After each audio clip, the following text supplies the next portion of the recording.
नमस्कार, 99 न्यूज के इस बुलेटिन में आपका स्वागत है। मैं हूं आपके साथ सोमनाथ तिवारी। बढ़ते हैं आज की खबरों की ओर। अब राज्य में मौजूदा प्रतिबंधों के अलावा कुछ और सख्ती के साथ स्वास्थ्य सुरक्षा सप्ताह आंशिक लॉकडाउन को 2 सप्ताह यानी कि 27 मई तक के लिए बढ़ा दिया गया है।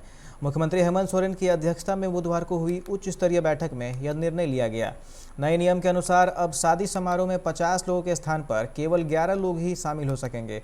16 मई से निजी वाहनों से राज्य के बाहर आने जाने के लिए भी ई पास अनिवार्य कर दिया गया है। झारखंड से बाहर जाने के लिए अनुमति लेनी होगी और दूसरे राज्य से आने के लिए कोरोना नेगेटिव का प्रमाण पत्र दिखाना होगा।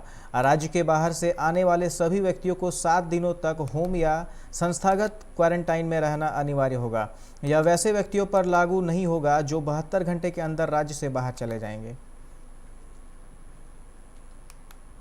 सिंदरी के विधायक इंद्रजीत महतो को ठीक होने में अभी 1 महीने और लगेंगे। यह जानकारी मुख्यमंत्री हेमंत सोरेन ने वर्चुअल बैठक के दौरान विधायक राज सिन्हा के सवाल के जवाब में दिया। विधायक राज सिन्हा ने बैठक में इंद्रजीत की स्थिति पर चिंता जाहिर करते हुए कहा था कि वे 25 दिन से अस्पताल में भर्ती हैं। उनका हालचाल सरकार ले, वे किस हाल में है कुछ पता नहीं चल रहा। इस पर मुख्यमंत्री हेमंत सोरेन ने कहा कि विधायक इंद्रजीत महतो की देखरेख कर रहे डॉक्टर जिंदल से सरकार का संपर्क बना हुआ है। उन्होंने बताया है कि ऑक्सीजन की कमी से विधायक के मस्तिष्क पर गहरा असर पड़ा है। उनके फेफड़े का संक्रमण ठीक होने के बाद उन्हें न्यूरो विभाग में भर्ती किया जाएगा, जहां उनके मस्तिष्क का इलाज होगा। इसमें तकरीबन 1 महीने का वक्त और लगेगा। मुख्यमंत्री ने कहा कि राज्य सरकार विधायक इंद्रजीत महतो के लिए पूरी तरह गंभीर है और उनका पूरी तरह ख्याल रखा जाएगा। जमशेदपुर शहर के मानगो थाना क्षेत्र के मुंशी मोहल्ला के शांति कुंज मार्केट में गुरुवार तड़के 4 बजे आग लग गई, जिससे अफरा तफरी मच गई। घटना में 2 दुकानें जल गई, जबकि कुछ दुकानें आंशिक रूप से आग की चपेट में आ गई। लाखों का नुकसान हुआ है। स्थानीय लोगों की सक्रियता और मौके पर अग्निशमन विभाग की दमकल गाड़ी पहुंचने के कारण आग फैल नहीं पाया। 1 घंटे की मशक्कत के बाद आग पर काबू पा लिया गया। मानगो थाना के इंस्पेक्टर विनय कुमार ने बताया, शॉर्ट सर्किट के कारण आग लगी। आग से ज्वेलरी और लेडीज कॉर्नर की दुकान जल गई। दुकानों के शटर तोड़े गए, इसके बाद आग बुझाई गई।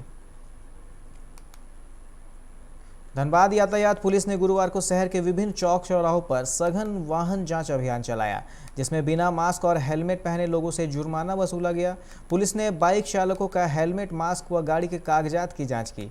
यातायात पुलिस ने बताया कि संक्रमण के बढ़ते खतरे को रोकने के लिए लोगों की भीड़ को कम करना उनका उद्देश्य है, जिससे कि संक्रमण के चेन को तोड़ा जा सके। इसी उद्देश्य से रणधीर वर्मा चौक पर कई वाहन चालकों को रोका गया और दोषी पाए जाने पर उनसे जुर्माना वसूला गया।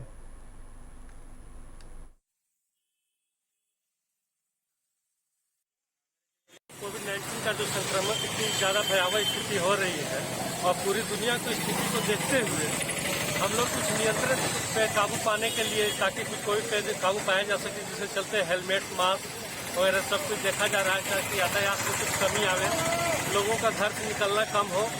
जो जरूरी कार्य से निकले वही घर से निकले, अन्यथा बाकी सब अपने घर पे रहें, जिससे कुछ हम लोग सफलता पा सकें कोविड-19। बलियापुर थाना क्षेत्र के रांगामाटी के जय हिंद मोड़ स्थित एक अवैध गोदाम में पुलिस और जिला प्रशासन की टीम ने छापेमारी कर एफसीआई का 80 क्विंटल चावल जब्त किया है। यह छापेमारी में बलियापुर बीडीओ रतन कुमार सिंह और बलियापुर थाना प्रभारी मौजूद थे। प्रशासनिक अधिकारियों ने जब्त चावल स्थानीय डीलर आतिश सिन्हा को सुपुर्द कर दिया है।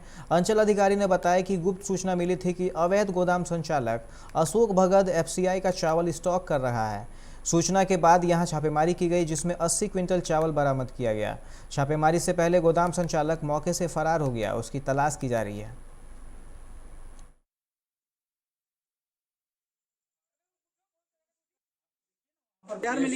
गुप्त सूचना प्राप्त हुई थी कि अशोक भगत नामक व्यक्ति हैं, जिनके घर में सरकारी जो राशन है उसके आपूर्ति का चावल जो है उसको दूसरे बोरों में भर करके और उसको बेचा जाता है जी। उसी सूचना के आधार पे हम और अंचल अधिकारी बलियापुर आए थे, थाना भी साथ में और यहाँ पे घटना जो है वो सत्य पाई गई है, उसके ऊपर कानूनी कार्रवाई की जा रही है। सर कितने बड़े चावल बरामद हुए सर, क्या क्या बरामद हुआ यहाँ पे? लगभग 130 बोरे हैं चावल के जो एफसीआई का है, 119 बोरे हैं एफसीआई के और 100 से ऊपर बोरे हैं जिनमें की चावल को भरा गया था। देश में एक बार फिर से कोरोना के दैनिक मामलों का आंकड़ा बढ़ गया है। बीते 24 घंटों में देश में कोरोना के मामलों में फिर से वृद्धि देखने को मिली है। इसके साथ ही एक बार फिर से 4000 से अधिक लोगों की मौत हुई है। केंद्रीय स्वास्थ्य मंत्रालय के ताज़ा आंकड़ों के मुताबिक देश में बीते 24 घंटों में कोरोना संक्रमण के 3,62,727 नए मामले सामने आए हैं।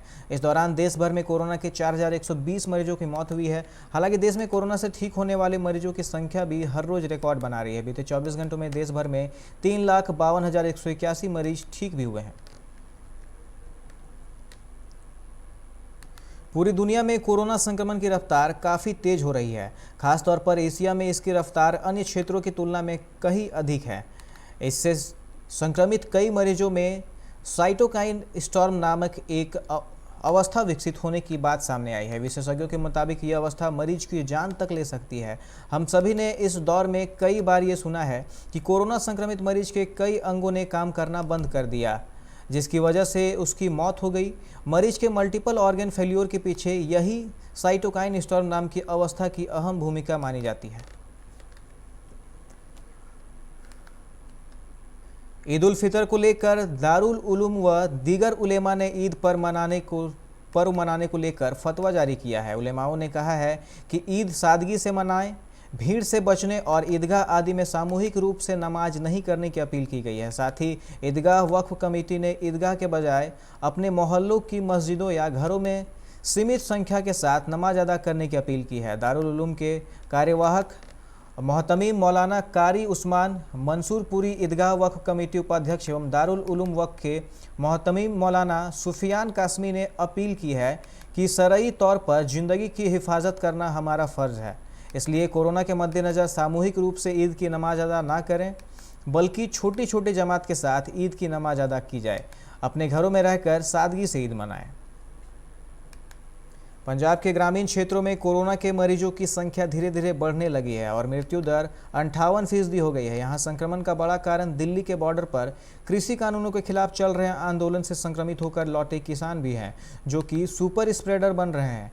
धरनों में ना तो शारीरिक दूरी रखी जा रही है, ना ही मास्क आदि का इस्तेमाल किया जा रहा है। यही नहीं, बीमार होने पर किसान टेस्ट भी नहीं करवा रहे हैं, जो लौटकर अब उनसे संपर्क में आने वाले लोग भी अब संक्रमित होने लगे हैं।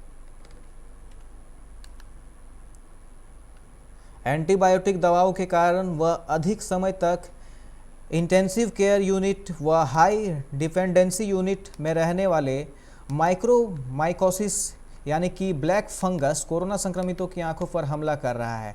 यह समस्या कोरोना से ठीक होने के बाद भी आ रही है। कानपुर के हैलट अस्पताल के न्यूरोसाइंस कोविड अस्पताल और मैटरनिटी विंग में 2 मरीजों में से एक की आंखों का आकार बड़ा हो गया, जबकि दूसरे की आंखों का हिलना डुलना बंद हो गया। कुछ अन्य मरीज भी आंखों में जलन व दर्द की समस्या लेकर आ चुके हैं। चिकित्सक लोगों को हल्के लक्षण प्रकट होने पर ही तत्काल सचेत हो जाने पर और उनको इलाज कराने की सलाह दे रहे हैं। इसमें चूक आंखों की रोशनी तक खत्म कर सकती है।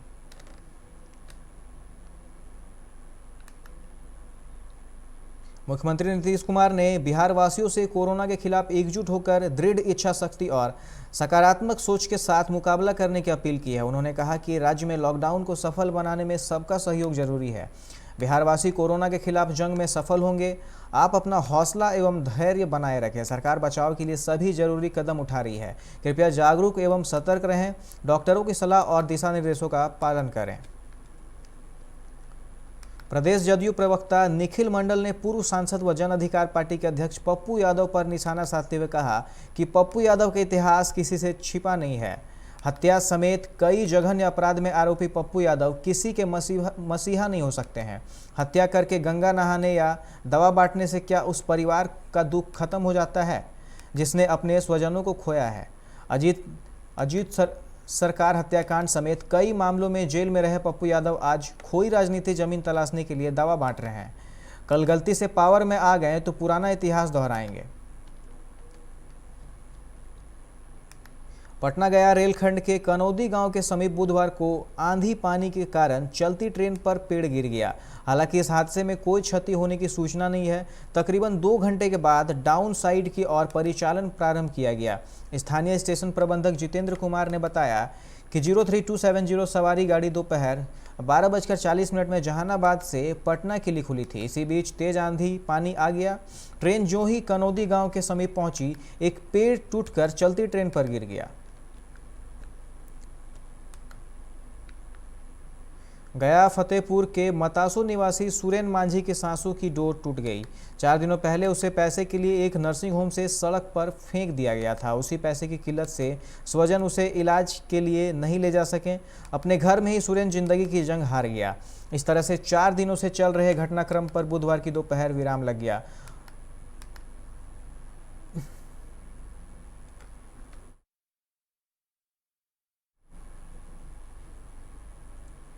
अभी के इस बुलेटिन में फिलहाल इतना ही। तमाम खबरों के लिए आप देखते रहे 99 न्यूज। नमस्कार।